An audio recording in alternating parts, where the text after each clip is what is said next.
رمضان شریف میں 2-4 کام ضرور کرنے. ایک تو روزہ رکھنا ہے. کچھ ہمارے پنجابی بہانے بھی ہیں, پنجابی بہانے, میں جی مزدوری کرنی ہوتی ہے نا, پھر روزہ تو نہیں نہ رکھوں گا. اللہ نے نہیں سی پتا کہ مزدوری کرنی ہے. تو اللہ نے کیوں فرض کیا روزہ؟ ہلکے سے لوگ بیمار ہوتے ہیں, بالکل معمولی سے, کوئی ایسا عذر نہیں, روزہ چھوڑ دیتے ہیں. ذرا سی باتیں لے کر لوگ, آپ یقین کریں, اہمیت کو نہیں سمجھتے, اور بعض صرف سست ہیں, غافل ہیں, منہ پھیرے ہوئے. اگر یہ ایک حدیث سمجھ میں آ جائے نا, ترغیب و ترہیب میں اور دیگر کتب حدیث میں بھی موجود ہے, حضور نے فرمایا جس نے رمضان کا ایک روزہ چھوڑ دیا, زندگی بھر بھی روزے رکھے, وہ فضیلت نہیں پا سکتا جو رمضان کا روزہ سے فضیلت اسے ملنی. اتنی بڑی بات ہے, آپ اس کو سمجھ لیں. اتنی سعادت افروز روزے ہیں رمضان کے. تو کوشش کریں اپنے آپ کو مینج کریں, مینٹین کریں چیزوں کو, اپنی صحت کا خیال کریں. میں تو دوستوں سے کہا کرتا ہوں, رمضان سے پہلے جو ایام ہے, پہلے سے بڑھ کر اپنی طبیعت کا خیال رکھیں, تاکہ رمضان میں کوئی کسی قسم کی طبیعت میں بھی کمزوری پیدا نہ ہو, اور صحیح صحت مندی کے ساتھ انسان رمضان شریف کے روزے گزار سکے. دوسری بات ہے, رمضان میں خوب قرآن مجید پڑھنا. شہر رمضان الذی انزل فیہ القرآن, رمضان ہی کا تو وہ مہینہ جس میں قرآن نازل کیا گیا. نبی کریم صلی اللہ تعالیٰ علیہ وسلم رمضان المبارک میں حضرت جبریل امین علیہ السلام کے ساتھ قرآن مجید کا دور فرمایا کرتے. حضور حضرت جبریل کو پارہ سناتے اور جناب جبریل نبی کریم علیہ السلام کو سناتے.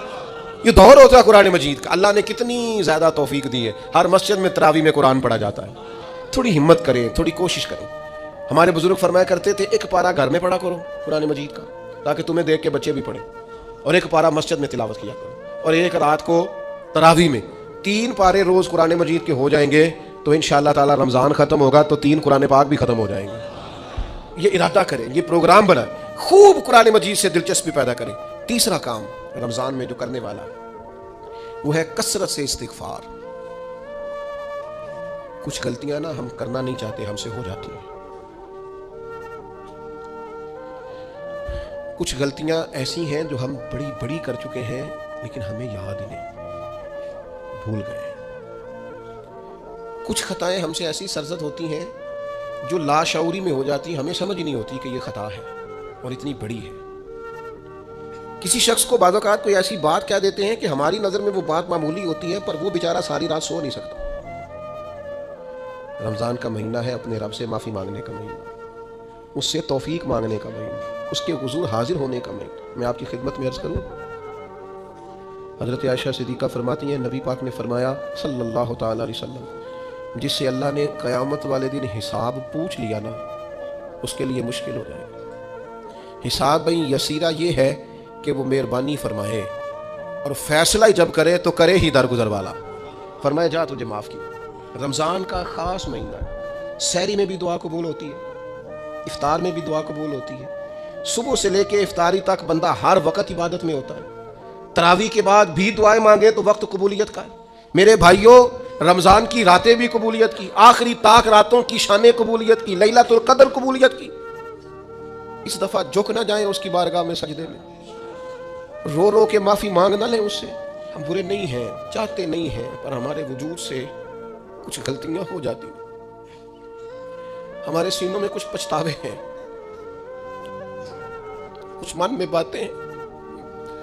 اس دفعہ اس کے حضور عرض نہ کریں کہ کچھ کمیاں رہ گئی ہیں, دل نہیں کرتا تھا ایسا ہو, پر انجان تھے, نہ چاہتے ہوئے بھی کمزوریاں ہو گئی. رمضان آ رہا ہے, بڑا گولڈن چانس ہے, بڑا خوبصورت موقع. بھائیو, رمضان کی ہر سحری کے بعد رب سے معافی مانگیں. آپ کو پتہ ہے اتنی بڑی امت مسلمہ, لیکن ہر گلی میں کمزور ہے, ہر جگہ رسوائیاں ہمارے ساتھ چمٹی ہوئی ہیں. ہم چاہ کے بھی اپنے بھائیوں کی مدد نہیں کر سکتے. میرے پاس ایسے جوان آتے ہیں جو کہتے ہیں ہمیں بتائیں نا ہم فلسطین کے لیے کیا کر سکتے ہیں, ہمیں بتائیں نا. یہ ہماری بے بسی, یہ ہماری غلطیوں کا نتیجہ ہے. تو خوب استغفار کریں, اپنی کوتاہیوں کی معافی مانگیں. رمضان کی ہر صبح میں, ہر شام میں, ہر دن میں, ہر رات مصلی بچھا کے عرض گزار ہوں کہ مالک تو ہمیں معاف فرما. اور میں آپ سے ایک اور بات بھی عرض کروں, شیخ ابو الحسن کو میں پڑھ رہا تھا تو روتے جا رہے تھے. ایک شام ان کے کچھ لوگوں نے ان سے کہا کہ حضور اس قدر زیادہ آہوزاری, تو فرمانے لگے میری بس اتنی خواہش ہے کہ جب میں اپنے رب سے ملوں نا تو میرا رب مجھے ناراض نہ ملے. تو میں ہر وقت اس لیے تڑپتا ہوں کہ میرے اندر جو کوتاہیاں مجھ سے ہو گئی ہیں میرا مالک وہ مجھے معاف کر دے. ہم نے کوشش کی ہے زندگی میں ماں باپ کی خدمت کرنے کی، لیکن نہیں، ہم سے ان کے حق ادا نہیں ہو سکے. کوشش کی ہے بہن بھائیوں پر توجہ دینے کی، لیکن حق ادا نہیں ہو سکے. چاہیے تھا اولاد کی تربیت بڑی شاندار کرتے، لیکن سہولتیں کچھ زیادہ دے بیٹھے، لاڈ پیار کچھ زیادہ کر سکے، ان کی تربیت کا بھی صحیح حق ادا. اللہ نے عزتیں زیادہ دی تھی، جواب میں ہماری خدمتیں تھوڑی. ہم اپنے رب کی بارگاہ کی حاضریوں کے بھی حق ادا نہیں کر سکے. اس نے ہمیں نوازا زیادہ ہے، ہمارا شکر کم ہے. ہم اس کا حق ادا کرنے کا کام یہ ہے میرے بھائیوں کہ رمضان میں خوب استغفار کریں. ہم سے جو کمیاں رہ گئی ہیں اس پورے ماہ مبارک میں اپنے مالک سے عرض کریں کہ مالک اس ماہ مبارک میں جنہیں تو معاف کرنے والا ہے ان میں ہمارے بھی نام شامل فرما، ہمارے بھی نام شامل فرما. اور بھی عرض کرنی ہے، ان کے لیے بھی دعائیں کرنی ہے رمضان میں جو ہم سے بچھڑ گئے، جو مٹی تلے جا کے آرام فرما ہو گئے. یہ رمضان المبارک چونکہ بخشش مانگنے کا مہینہ ہے، اللہ کے حضور معافی مانگے ان کے لیے بھی، ہمارے اپنوں کے لیے، ماں باپ کے لیے، عزیز و اقربا کے لیے، کہ اللہ کریم ان کی قبروں کو بھی ٹھنڈا کرے، ان کے حال پہ بھی رحمت کی نظر کرے، ان کے لیے بھی مالک آسانیاں کرے. خوب دعائیں مانگے رمضان میں، خوب دعا.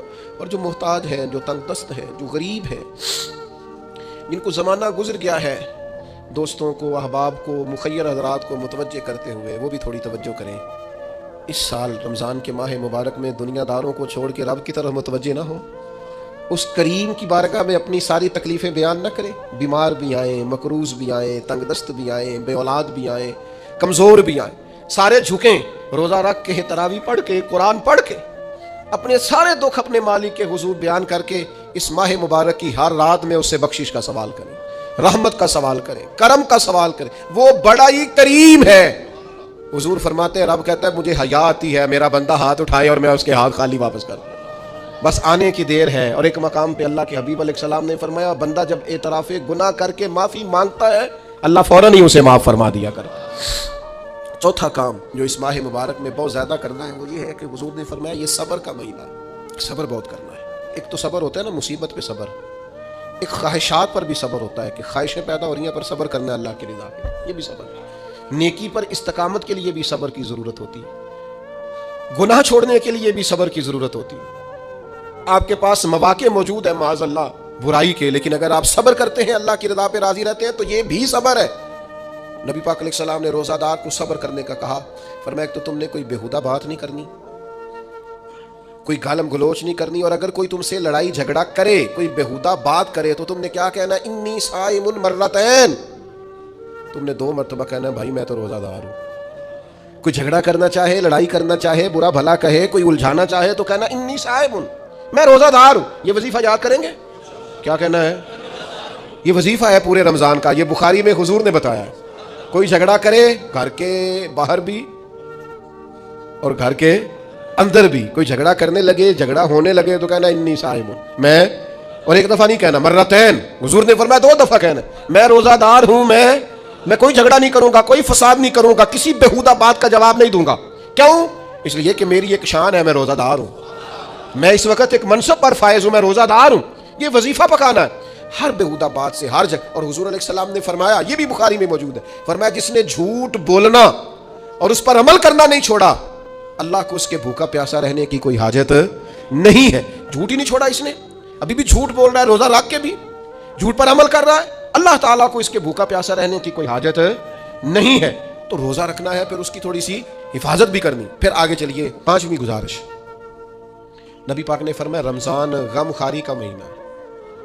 آپ کو پتہ ہے جو بندہ روزہ نہ رکھ سکے کسی خاص مجبوری کی وجہ سے، بیماری کی وجہ سے، کسی عذر کی وجہ سے، تو قرآن مجید نے کیا کہا؟ وہ ایک مسکین کو کھانا کھلائے. روزے کا فدیہ یہ ہے کہ پھر وہ کیا کرے؟ روزہ نہیں رکھ سکتا تو مسکین کی خدمت کرے. شرعی حکم یہ ہے کہ کسی نے اگر روزہ توڑ دیا رمضان کا تو 60 روزے رکھے کفارے میں. 60 نہیں رکھ سکتا تو پھر 60 مسکینوں کو کھانا کھلائے. تو بار بار روزے میں مسکین کا ذکر آ رہا ہے. نبی کریم صلی اللہ تعالی علیہ وسلم نے ارشاد فرمایا جس شخص نے کسی روزہ دار کو افطاری کرائی تو اللہ تبارک و تعالی افطاری کرانے والے کی بخشش بھی فرما دے گا، اور فرمایا جتنا اجر روزہ رکھنے والے کو ملے گا اتنا ہی اجر اللہ افطار کرانے والے کو بھی عطا فرمائے گا.